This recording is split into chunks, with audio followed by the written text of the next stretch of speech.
Before Phase 4 of the Marvel Cinematic Universe, Kevin Feige and the rest of the people working at Marvel Studios made it very clear that they were far more interested in pushing identity politics, diversity and representation, and virtue signaling than they were in actually entertaining people. And unfortunately, they kept good on their promises. They did exactly what they said they wanted to do. And as a result, Phase 4 of the Marvel Cinematic Universe was a massive disappointment. Disappointments and flops in the box office. Disappointments on streaming, with Disney Plus losing $1.5 billion just over the past 3 months. That's how bad it's been for them. And it's made it so that Kevin Feige's actually had to face some serious criticism as head of Marvel Studios. And he's trying to make all the excuses he can, but it just comes off as a little bit hollow. Marvel boss Kevin Feige responds to, quote, superhero fatigue concerns. While speaking on a podcast, Marvel Studios president Kevin Feige addressed the idea of superhero fatigue amidst moviegoers. To say superhero movie media is popular would be an understatement.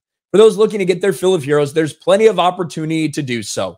After all, 2022 alone saw over a dozen live-action superhero stories hit the big screens and televisions worldwide, and it doesn't seem to be slowing down. That is crazy. When you look at the amount of shit that Marvel pumped out, there's a reason why the CGI looks terrible. There's a reason why the visual effects look terrible, because they're pushing so much onto these studios to try to get this VFX work done, because they've got all this crap they're churning out on Disney Plus. They got all these terrible movies they're churning out that are done completely in a volume or completely with blue screen or green screen. Almost none of it's practical effects anymore. You have these ballooning budgets, and people are continuing to just not turn out in the way that they expect them to. Marvel Studios has dozens of announced and rumored projects in development. And of course, we have what DC is doing.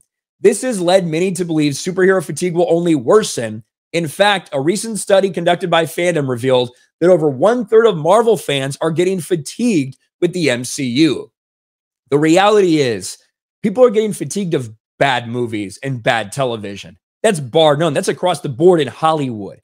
If all these superhero movies that were getting put out were good and great, people wouldn't be getting tired of it. The reason they're getting tired of some things in the MCU, the reason they're seeing diminishing returns, is because they're inserting these characters and these people in these stories that do not belong, that have been rejected time and time again. When you look at people like America Chavez, Miss Marvel, when you look at Ironheart that they just put into Wakanda Forever for no reason other than that she's black. The people have rejected these characters time and time again. Yet instead of going all the way back and pulling from characters that people love, they're using these characters that people rejected from the 2010s. And we know why. Identity politics. That is very clear. But he did respond to this. When asked how Marvel Studios decides what each of their phases will be, Feige was quick to point out the 80+ years of Marvel history as their guide. As for the question of superhero fatigue, it's something that people have been asking since his second year at Marvel. I've been at Marvel Studios for 22 years now, over 22 years, and most of us here at Marvel Studios have been around a decade or longer.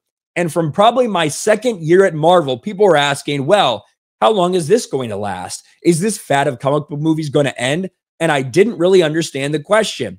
Because to me, it was akin to saying after Gone with the Wind, well, how many more movies can be made off of novels? Do you think the audience will sour on movies being adapted from books? I think it's a little bit different question. We'll get into why in a second. Well, you never ask that because there's an inherent understanding among most people that a book can be anything. A novel can have any type of story. It all depends what story you're translating. There's 80 years of the most interesting, emotional, groundbreaking stories have been told in the Marvel comics, and it's our great privilege to take what we have and adapt them. That is the problem.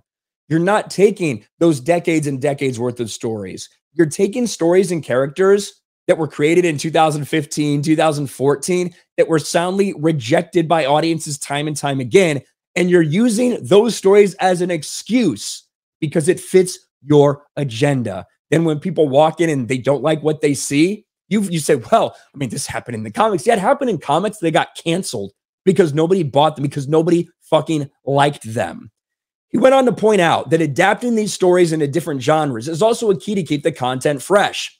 But another way to do that is adapting them into different genres and what type of movies we want to make. And I, sitting at USC, probably semester 2, Jason and sitting in Cinema 101, being exposed to so many different types of film, I said, I want to make all of these. I don't want to just make one type of movie. I want to make all kinds.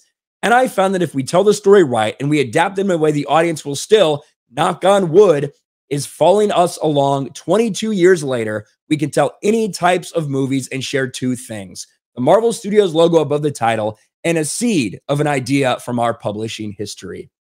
Well, a seed may be right, because there's no doubt they have gone so far away from what made the MCU so magical to begin with. They've gone so far away from that. And that's why you're seeing terrible turnouts like they saw for Thor: Love and Thunder.